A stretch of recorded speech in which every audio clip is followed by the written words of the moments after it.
Oops, I got your instance. Not off. I always do the bad habits. Hard to break. But we're in the finals.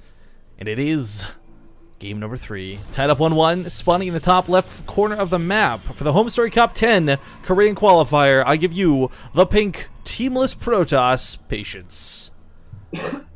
With his opponent in the upper right. Playing for MVP, the purple Zerg, Lucira.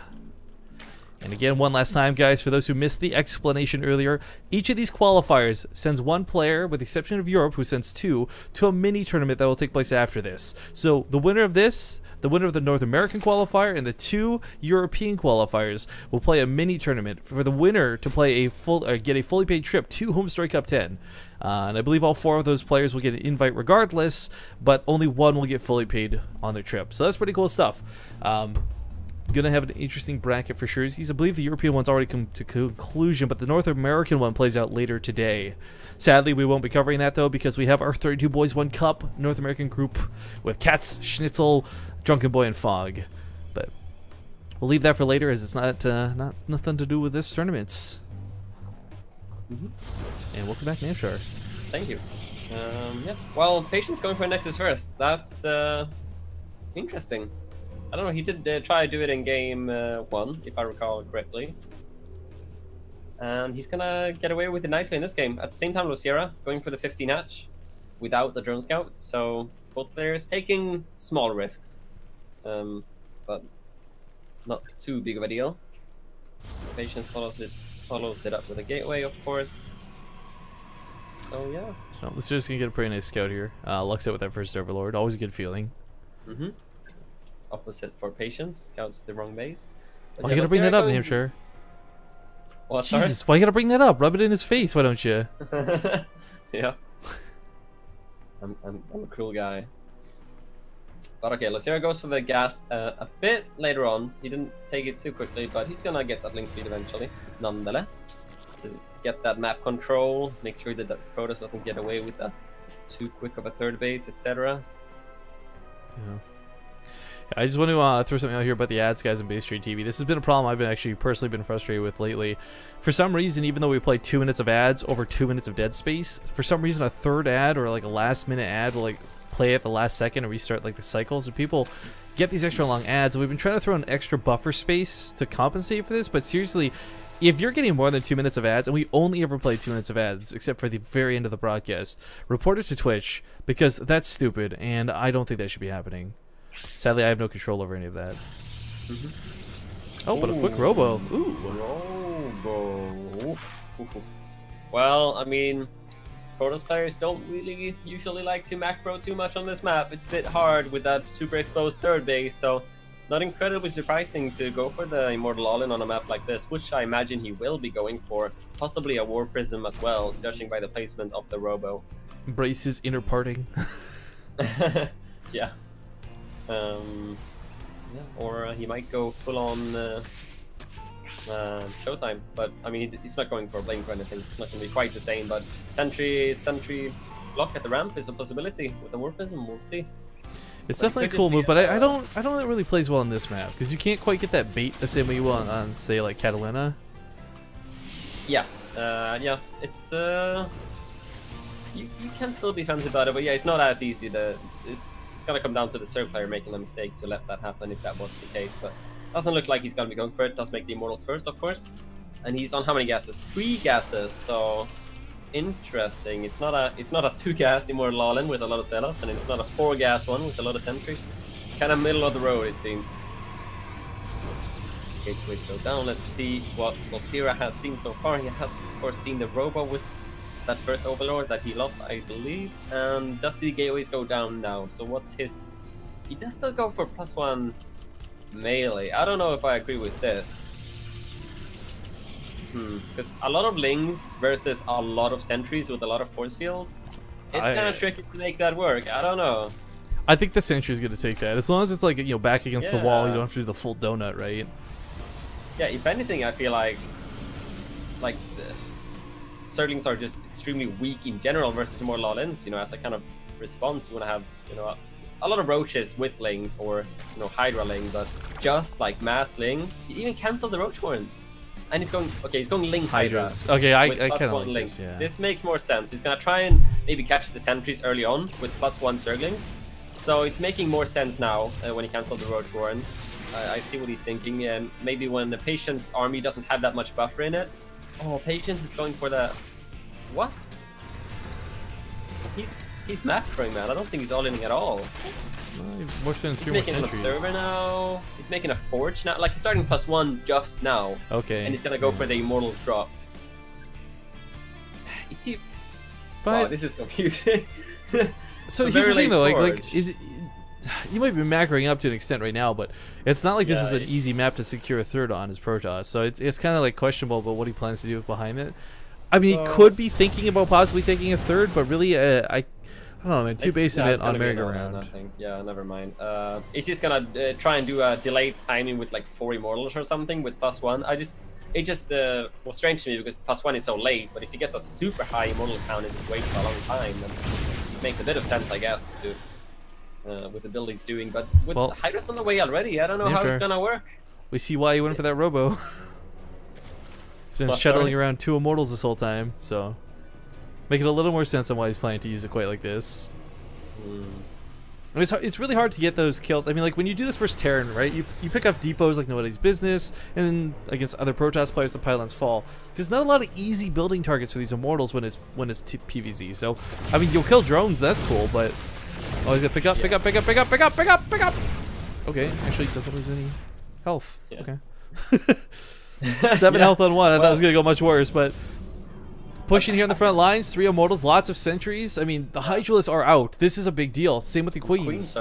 Queens are so nice, tanking we'll be able to tank so much Immortal firepower, etc., and a lot of transfuse available as well. The Observer is really nicely positioned, seeing every movement of the third player. But I don't know. I'm liking Losira's position here with Massling Hydra. He hasn't overdrone versus a delayed Immortal push with a high Immortal count like this.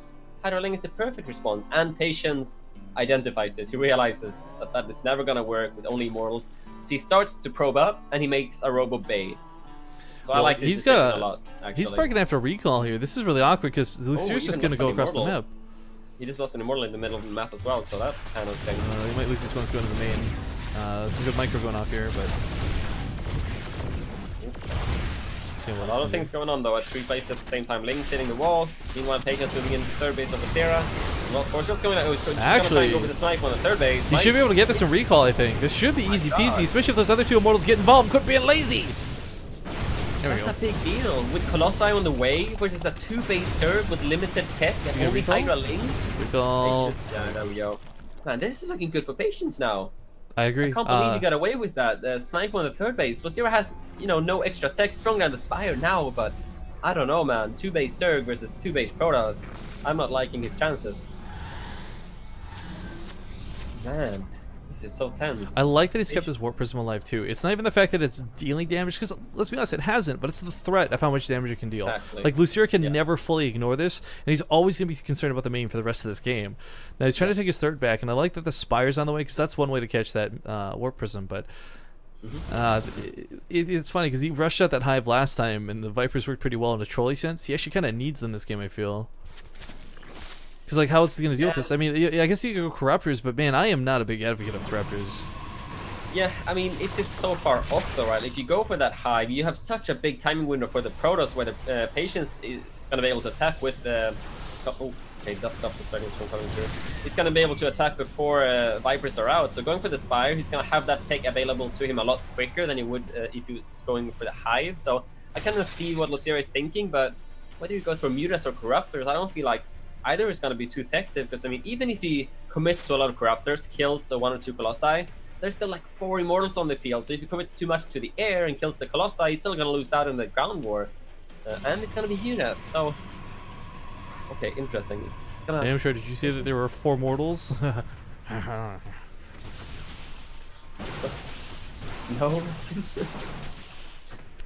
Oh, Christ. Okay, so Mutas are coming. I mean, Muta transitions in this matchup in general are kind of scary to deal with.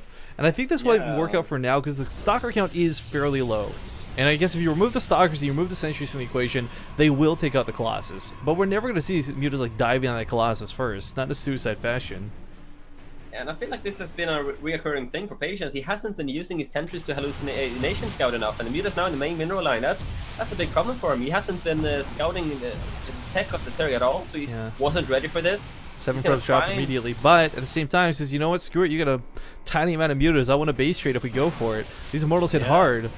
He's got those sentries out as well. He's got a force field at the top half of this so he can fight on the right. Force field's a little bit late to the party, but this Colossus very exposed and out of position. Has to pull it back, barely keeps it alive, but he does keep it alive. Yeah, very important there to save that third Colossus. The Muta's in the natural locations. He hasn't warped in enough stalkers to deal with these Mutas, and that's a big problem for him. He's not going to be able to reinforce this army anymore. At the same time, like, if it's a base trade that he's looking for, I think he still wins. I mean, Patience has just got this devastating force. What it comes down to. Yeah, if he can stabilize from the Mutas at home, then he's going to be in a pretty good position, I agree. It's going to need good force field. Has to be careful, though. I mean, Losira is still mining strongly from 2 bases. He's got a decent amount of armor here. Goes for the snipe on the Colossus. Doesn't get one. Can he get the other, though? Okay. Not enough force fields to keep this back. No recall available. Colossus starting to fall here. Patience has taken so many probe losses behind this, he can't replace this army. I think Lucira may have just won the game with his engagements. Mutas, they kill a solid like 20 probes at least and kills all of the. Yeah, he's down to 26 workers through 3 bases. This is his third. There's no way he can protect this for long. I mean, yeah, he barely has any probes at the third as well. You're right. It's very low probe count. This is not looking good for Patience. This went from being like a possibly game-ending army to nothing. Yeah, I mean, Patience just a bit too much tunnel vision, man. He had to scout the tech of Losira because he was ahead. He killed a third of the Zerg, recalled back home. He's in such a good position. He just needed to scout and react to what Losira was doing. Oh, Immortals even getting caught down. That's gonna make it even worse. But yeah, not scouting those Mutas in time is gonna be the end of him here. It seems like good concave here for the Zerg, but yeah, the Immortal dies on the right side. Without that Immortal, there's just no easy way to deal with the roaches. Yeah. I mean, the upgrades are even in the favor of Lucira in this case. And Patience, he played a pretty good game, but Lucira's hold was just way too good. Getting on top of this with Colossus? Oh, man. This is just starting to snowball. He's even got probes pulled with the army. Yeah. You know it's a bad win. Yeah, it's a third of the army supply. It's a third of the overall supply. I mean, this is all sorts of bad for Patience. There's no DTs this time to bring him back into the game. Lucira with the comeback here, the Mutas worked out perfectly for him, did so much damage, and now he's just gonna try and end the game with Roach Hydra, still making only units, and he's got a solid drone count on his third base as well. He's got such a good economy behind this, and Hydras with Roaches tanking from the Stalkers, it's gonna end up really nicely for him. He's making good use of playing, I'll give it to him, but yeah. I mean, it's 18 to 69 supply in the army value, so as Patience just gets beaten back, like every unit he loses, Lucira can make 3 more. Yeah, exactly. Who's this observer? He's missing half the game. It's the observer who's been obsing for free for 7 hours. Fuck you. Sorry, Twitch chat. So a little bit salty, very tired. Oh man, actually it's 8 hours because it's 9 AM. Cool. Anyways, that aside, these Stalkers are doing a great job at holding, but it's gonna come to an end here. I mean, there's just an eventual point where Lucira could just rally an A move and eventually just beat his opponent to death. This third base, slowly gutted, but you know, there's not a lot of mining going on anymore. What little mining there was has been really affected by this, and even the Overlord dropping creep here, she has quite a bit of mobility. Yeah, he's like, oh, I got an Overlord with me. I guess I'll put it to good use. So nice there. Even making a 4th base behind us for Ceres. He's being very careful. He doesn't want to throw this game away. He's just being careful about how he picks the blink control, though, is still so good. Like, I kind of wish we would have seen this. Like, the standard blink stalker build out of Patience, I think, would have played out better. His control just reflects this, but at the end of the day, good game is called, and Lucira will be the guy to win the Korean qualifier for the